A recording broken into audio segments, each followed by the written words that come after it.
So, naghahanap ka ng Amerikano na foreigner na pakakasalan ka para makaahon ka sa hirap at makarating ka dito sa Amerika. So, ito yung mga kailangan mong gawin at kailangan sundin mo sila lahat, okay? Para makarating ka dito agad. So, number 1, kailangan mong mag-download ng dating apps. Ano yung mga dating apps na yon? Unang-unang recommendation ko is yung Christian Dating for Free. Yung friend ng friend ko, kararating lang dito sa Los Angeles, California nung November. Tapos, I think, sila ng December. At saka yung friend ko na nasa New York ngayon, matagal na siyang nakapunta dito. So, Christian Dating for Free din yung ginamit nila. Kaya, number 1 recommended ko yun.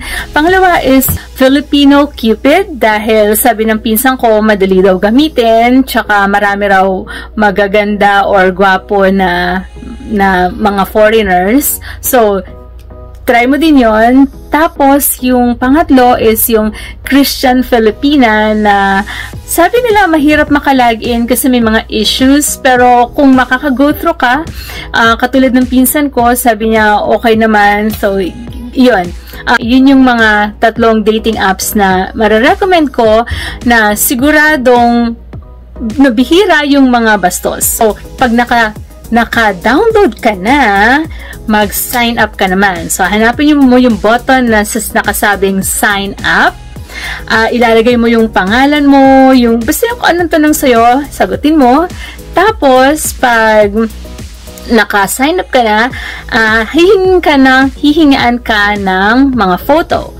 Ang suggestion ko is, ilagay mo yung pinakamaganda mong mga kuha, simula sa yung close-up na ito lang, tapos ilagay mo rin yung maglagay ka rin ng half body, yung medyo kita yung kalahati mong katawan, katulad yan. Tapos yung buong katawan mo naman. So, iba't ibang angulo na kung gusto mo gumamit ka ng props, like kunyari nakatayo ka or katulad nito, may mga halaman ka. So, ayun, so gawin mo para mas maganda yung dating, 'di ba? Mas makita nung foreigner na Amerikano yung ano yung ikaw. Tapos, kung meron ka rin mga anak, isali mo na rin sila para at least alam niya kung ano yung pinapasok niya. Tip ko lang sa pagkuha mo ng mga photos is, imaginein mo na bibili ka ng kung ano man sa Lazada o sa Shopee at hindi mo talaga nakikita yung gamit. So, di ba mas magusto mo na mas maraming picture, mas iba't ibang angulo, mas nagugustuhan mo kasi parang, ito, ganito siya. Okay. So, maglalagay ka ng photo, 10, kung pwede ang 10, usually 10. Kung mas marami pang kung pwede ka pang maglagay ng mas marami, maglagay ka. Okay, so naka-sign up ka na, meron ka ng photo, titingin ka na ngayon kung sino-sino yung mga available na foreigners, at lagi mong i-filter na American lang or taga-Amerika. At least, isa sa 50 states ng Amerika. So, lagi mong tatanungin, anong state ka? Saang state ka? Pag hindi isa sa mga 50 states ng Amerika, kasi ngayon pwede mo lang i-google, diba? Google mo, sabihin niya, narito ako sa Arizona. Okay, so Arizona, part of the US. Pwede mo i-google, malalaman mo. Yung iba, sasabihin sa'yo kung anong city. So, pag sinabi yung city, sasabihin mo, anong state yon. So, kailangan may city sila. Kung willing sila na ibigay yung address nila, ganon, kunin mo. Pero yung iba, hindi masyadong komportable na ibigay agad yung address sa una nyo pa lang na pagkikita, diba? Or pagkakakilala. So, ngayon, kailangan, para malaman mo na legit, kailangan, alam mo kung saan, at least sa state, kahit hindi na yung city, basta at least isa sa mga 50 states ng Amerika. Tapos, tatanungin mo rin siya kung anong trabaho niya. I think sometimes nakasulat na doon, like engineer, kung engineer, pero kailangan malaman mo, unang-unang tanong mo, anong trabaho mo. Siyempre, depende sa trabaho niya. Well, una, kailangan may trabaho. Kapag walang trabaho, kahit retired, kailangan malaman mo kung ano yung dati niyang trabaho para alam mo na hindi siya mamamatay tao or ganon. At kung military man, it's up to you kung gusto mo ng military kasi karamihan sa mga military, parang nagkaroon sila ng trauma sa utak. So, avoid mo yung mga military. Kung mabait naman, nakikita mo, okay na rin yan. Tapos, i-heart mo sila. Okay, so let's say na gusto mo yung itsura nito, yung profile nito, i-heart mo siya, i-click mo yung heart, parang like, so ila-like mo siya. Tapos, kapag nag-like siya sa'yo or nag-heart back, I think pwede ka nang mag-reply. Ganon. So, depende sa app, yung iba, ganun ang process, but ang suggest ko is, dot-dot ka lang ng dot-dot. Okay? Dot-dot ka lang ng dot-dot para maintindihan mo kung anong mga pasikot-sikot ng app na yon. Okay, tapos, pag may, let's say may nag-reply sa'yo, may nag-heart back sa'yo, tapos nag-uusap na kayo, usually, hihingin niya yung WhatsApp mo or kung hindi man WhatsApp, yung Instagram mo or yung Facebook mo. So, pag hiningi niya yun, it's okay. Doon kayo mag-usap. Ngayon, ang suggestion ko sa'yo is, kapag nag-uusap na kayo, tinawagan ka niya sa video, please naman, ayusin mo naman. Okay. By the way, tip ko sa pagkuha mo ng photo mo, kung kinakailangan, nalagyan mo ng filter, maglagay ka ng filter. Kasi ganun yung ginawa ko nun sa photo ko. Effective naman kasi ang gwapo ng napangasawa ko. So, isang photo nga lang yata ginamit ko nun eh. Pero, very, yung tipong nakaharap talaga ako sa camera, tapos naka-skirt ako, nabulaklakin. So, kailangan medyo girly talaga yung dating mo, 'di ba? Ganon. Tapos yung kitang-kita ka. So, parang alam na alam ng tao kung ano talaga yung itsura mo. But then, pag gumamit ka ng filter, wag naman yung sobrang filter to the point na hindi ka na makilala. So, alam mo naman yung itsura mo talaga sa salamin, 'di ba? So, ngayon, kapag medyo kaya mo pang kunin yung pagkaka-filter niya sa'yo, so let's say, let's say sa tingin mo napakaganda mo dahil nga sa filter, para maging kasing ganda ka nun in person, kailangan mong gumamit ng makeup. So, yung makeup is talagang tinatakpan niya yung mga yung mga foundations, tinatakpan niya yung mga guhit-guhit mo, yung mga kung ano naman dumi mo sa mukha. Kaya, kailangan, pag nagkita kayo, kasing ganda ka nung picture na linagay mo. So, babalik ka ngayon sa picture mo, ano bang itsura ko? Kung may bangs ka doon, kailangan may bangs ka ulit. Naalala ko, nung bago pa lang ako mag-isip na mag-video, tinignan ko yung mga photos ko, yung mga nakaraan kong picture, and na-realize ko, ang pinakamaganda ko palang kuha is nung may bangs ako. Kaya, nagpalagay ako ng bangs, at saka nagkulay din ako, kasi parang mas maganda yung itsura mo kapag may kulay. Hindi siya applicable sa lahat. Yung iba, mas maganda yung black lang yung buhok. Tapos, nagpagupit ako ng bangs, at ang tip ko lang is, gastusan mo yung sarili mo. Kasi, yan ang pinakapuhunan mo eh. Hindi mo naman sa binibenta yung sarili mo that way, pero mas maganda kung presentable ka. Kasi, alam ikaw, titingin ka sa salamin, parang mas maganda yung mood mo, diba? Kapag, uy, ganda ko naman ngayon. Yung ganon. So, kailangan,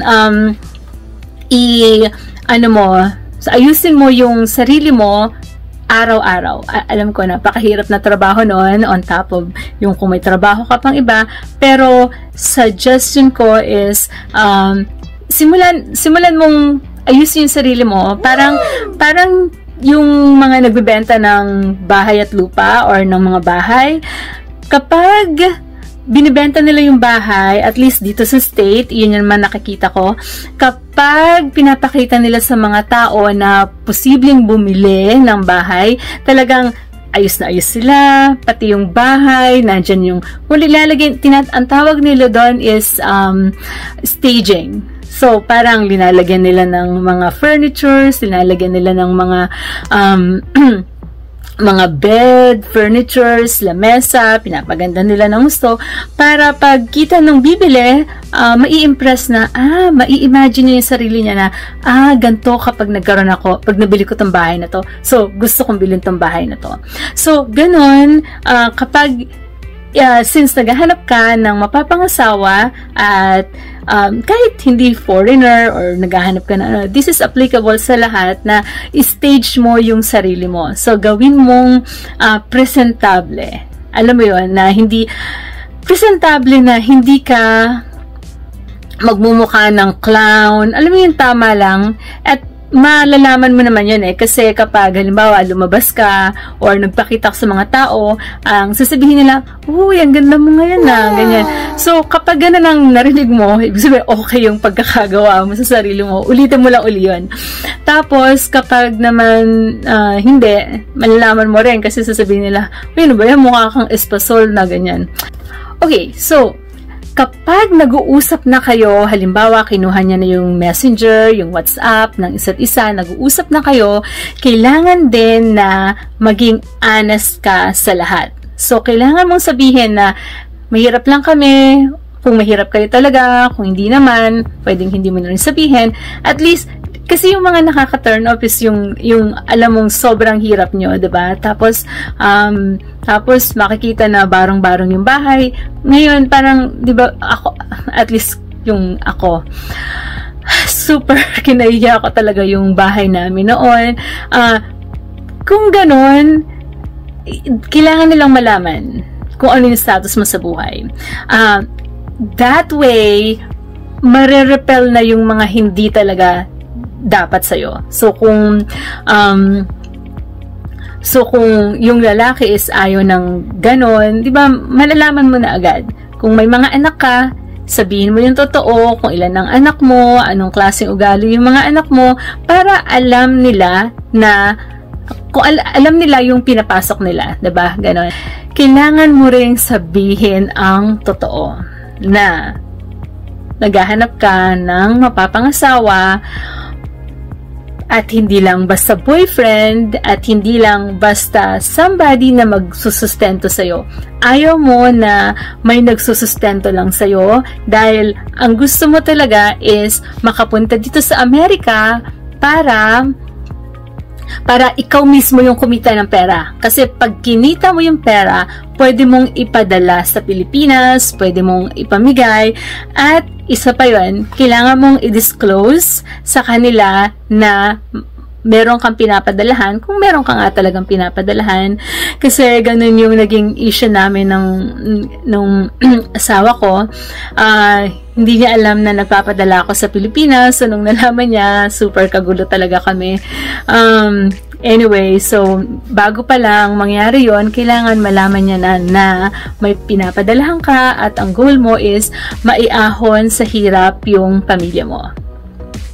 Okay, so di ba may kasabihan din tayo na ang pagsasabi ng tapat ay pagsasama ng maluwag. So, ngayon, kailangan mo talagang sabihin, eto na, para pakasalan ka niya agad, kailangan mong sabihin yung totoo at kailangan mo siyang bigyan ng ultimatum or kailangan mo siyang bigyan ng ultimatum. Ibig sabihin, kung hindi mo ako papakasalan, doon ako sa iba. So, hindi mo naman sasabihin ng ganun ka brutal, diba? Kailangan medyo mahinahon na, kasi kailangan ko talaga ng nung papakasal sa akin, yun ang hinahanap ko. And I think ma-appreciate nila kung talagang honest ka na yun talaga yung gusto mo.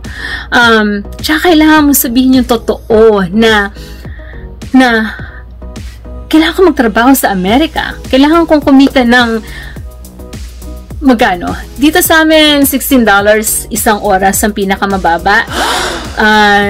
Pero sa ibang state, mas mababa. So, sabihin mo na lang na $10 an hour na lang, 500 pesos sa isang oras. So, sabihin mo, ito yung kailangan ng pamilya ko na dahil meron akong pinapaaral ng mga anak. So, okay na sa akin yung kumita lang ng mga 5,000 pesos isang araw. O let's say ganun. And then, I think maa-appreciate nila na ganun. Ngayon, dun mo rin mafi-filter kapag sinabi mo yung totoo. Dun mo mafi-filter kung sino yung para sa'yo at kung sino yung hindi para sa'yo. So, dun mo malalaman kung ayaw nila, next. You know, bago pa kayo talaga magkahulugan ng loob, bago ka pa mahulog ang loob sa kanya at maawa ka sa kanya, kailangan ma-let go mo na siya. Tapos, kung maganda ka or napinta mo na yung sarili mo, kailangan mas maganda ka sa kalooban. So, yun yung parang nakita ko na hinahanap ng mga foreigners. Hindi talaga sila naghahanap ng magaganda physically, but naghahanap sila ng maganda sa kalooban or yung maganda yung kalooban. No, hindi sila talaga tumitingin sa, although tumitingin din sila sa panlabas na anyo, pero mostly tumitingin sila dun sa panloob na anyo. So, kung pipintahan mo yung sarili mo, that's good. Pero, if ever, focus ka doon sa kagandahan ng kalooban mo. Yung tipong, paano ba yung kagandahan loob? Yung tipong, hindi ka magagalitin, hindi ka, yung tipong mapagpakumbaba, hindi ka selfish, yung ganun.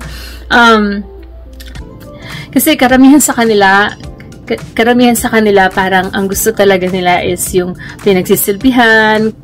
Feeling ko ito talaga yung pinakasikreto ko kaya nakakuha ko ng mabilis dahil nagpray ako. Tapos, ngayon, kung okay na, di ba, pinuntahan ka. So, pag nakita na kayo, magpa-process na kayo ng papel. Ayun na yun. Ang karaniwan na gamit na visa ng mga nagpupunta dito, ng mga pinapakasalan, ng mga foreigner, ay yung fiancé visa na tinatawag. So, mga 5-6 months processing lang din yun. Ang suggest ko is wag kang magpapakasal sa Pilipinas dahil mas matagal yun. 2 years ang processing ng ganon. Ang pinakamabilis is 2 years. So, if ever, fiancé na lang. Sa fiancé, papatunayan mo na kailangan may mga pictures kayo together, may mga conversations kayo, sulat, ganon, na talagang parang kayo. Tapos, pagdating dito, kailangan ikasal kayo within 90 days. So, 3 months, ganon. So, you have plenty of time para masigurado, pakasal na lang kayo within like few weeks. Katulad nung ginawa ng friend na nakarating dito. Mga siguro 2 weeks lang, kasi in-arrange na bago pa sila magpunta dito, kaya 2 weeks lang nakapagpakasal na siya.